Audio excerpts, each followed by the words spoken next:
Hi అండి, అందరికీ నమస్కారం. Welcome to Vijayalakshmi cooking and vlogs. ఈరోజు అయితే చడుగురుకు ఎర్రతాతకు వచ్చామన్నమాట. ఈ దేవస్థానం వచ్చేసి బళ్ళారి దగ్గరలో ఉందన్నమాట. 35 రూపాయలు ఛార్జ్. చూడండి, ఇక మేమైతే టెంపుల్ దగ్గరకు అయితే వచ్చేసాము. ఇక టెంపుల్ బయట అయితే అంతా ఇలా ఉంది చూడండి. టెంపుల్ అయితే చాలా అంటే చాలా బాగుందండి. వీడియో అయితే ఎక్కడ స్కిప్ చేయకుండా చూసేయండి. లైక్ చేయడం అయితే మర్చిపోతున్నారు. లైక్ చేసి వీడియో చూడండి ఫ్రెండ్స్. ఎర్రి తాత మహిమలైతే చాలా చూపించారంటండి. మట్టిని బంగారంతో చూపించారంట. ఇక్కడ మొక్కుకునే వాళ్ళకి అనుకున్న కోరికలు నెరవేరుతాయి. ఏదైనా బిజినెస్ స్టార్ట్ చేయాలన్నా ఇక్కడ మొక్కుకొని వెళితే బాగా అవుతుంది అని ఇక్కడ వాళ్ళ నమ్మకం అన్నమాట. అలాగే మేము కూడా హెల్త్ పరంగా మొక్కుకున్న కోరికలు కూడా నెరవేరాయి.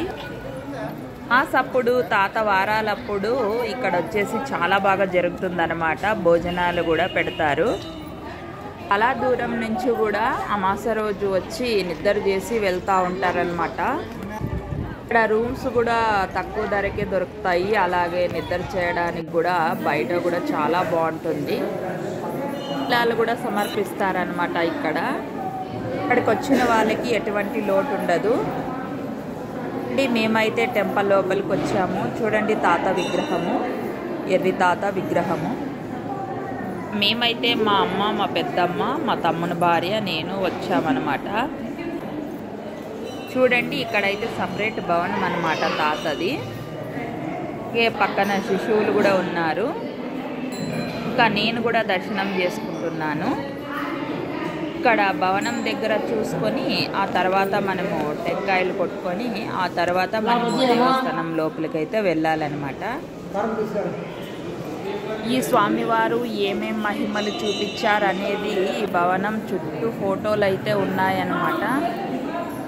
ఫోటోలు చూస్తుంటేనే మహిమలు ఏమేమి చూపించారనేది తెలిసిపోతుంది. చూడండి, ఒక్కొక్క దాంట్లో ఒక్కొక్క రకమైన మహిమలు చూపించారు తాతగారు. చూడండి, ఇలా అనుకున్న పనులు జరుగుతాయని చాలా దూరం నుంచి కూడా వస్తూ ఉంటారంట ఈ తాత దగ్గర టెంపుల్కి అయితే. చూడండి, భవనం చుట్టూ ఫోటోలే ఉన్నాయి. చూడండి, భవనం దగ్గర అయితే దర్శనం అయిపోయింది. ఇక మేమైతే ఇక్కడ టెంకాయలు కొట్టిస్తూ ఉన్నాము. టెంపుల్ అయితే చాలా అంటే చాలా పెద్దదండి. టెంపుల్ చుట్టూ విగ్రహాలే ఉంటాయన్నమాట. ఎక్కడ చూసినా విగ్రహాలే ఉంటాయి.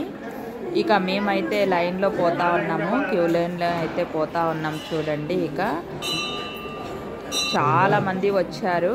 ఇక్కడైతే చూడండి, గాజు గ్లాస్లో తాతగారిని కూర్చోబెట్టారు. చూడండి, విగ్రహం అయితే. గుడి లోపలైతే వీడియో తీయనియరనమాట. ఇక నేనే ఎలాగో అలాగా తీశాను. ఇక ప్రొద్దున్న వచ్చింటే మధ్యాహ్నం అయిపోయిందనమాట. ఇక చూడండి, ఇలా తాడు పట్టుకొని కింద దిగిపోవాలన్నమాట. ఇలా కింద ఉందన్నమాట సమాధి తాతది. అండి, తాత సమాధి అయితే ఇక్కడే అన్నమాట. ఇక ఇలా చూసి బయటకు వచ్చిన తర్వాత మళ్ళీ పక్క సైడు ఇలా ఉంటుందన్నమాట. గుడిలోనే సైడ్ నుంచి పోవాలి. తొట్లి అనమాట. ఇలా మనం ఏదన్నా కోరికలు ఉంటే అనుకొని మనం 3 సార్లు ఇలా ఊపాలన్నమాట తొట్లిని మొక్కుకొని. రండి, ఇక్కడైతే మా పెద్దమ్మ ఊపుతా ఉంది తొట్లినైతే. ఇక అలాగే మా అమ్మ కూడా మొక్కుకొని ఊపుతా ఉంది తొట్లిని. ఇక అలాగే నేను కూడా మొక్కుకొని తొట్లినైతే ఊపుతా ఉన్నాను. చెప్తా ఉంటారనమాట, ఏదైనా మనసులో కోరికుంటే అనుకొని ఇలా ఊపితే మంచిది అని. ఇక మేమైతే దర్శనం చేసుకొని ఇలా గుడి ముందర వచ్చి ఇలా కూర్చున్నాము. చూడండి, బయట కూడా అంతే అనమాట. గుడి చుట్టూ చాలా పెద్ద గుడి, అంటే చాలా పెద్ద గుడి. గుడి చుట్టూ ఇలా విగ్రహాలే కట్టింటారనమాట. చూడండి, ఎక్కడ చూసినా విగ్రహాలే ఉంటాయి. అన్ని తాత మహిమలు చూపించిన విగ్రహాలు అనమాట. గుడి చుట్టూ ఇలానే ఉంటాయన్నమాట. చూడండి, చూస్తూ ఉన్నట్లల్లా ఇలానే గుడి చుట్టూ ఉంటాయన్నమాట. ఇక్కడైతే వినాయకుని విగ్రహము.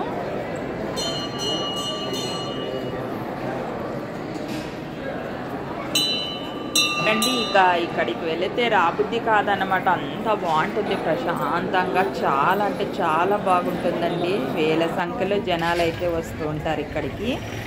ఇక మేమైతే ప్రసాదం కోసం భోంచేసేకి వెళ్తూ ఉన్నాము. చూడండి ఇలా లైన్లో వెళ్ళాలి. చూడండి అందరైతే భోంచేస్తూ ఉన్నారు. ఇక మేము కూడా భోంచేస్తూ ఉన్నాం. చూడండి మొత్తం అయితే చాలా అంటే చాలా బాగుంటుందండి. చారన్నము, పాయసము, చింతపు చట్నీ, ఇలా చట్నీ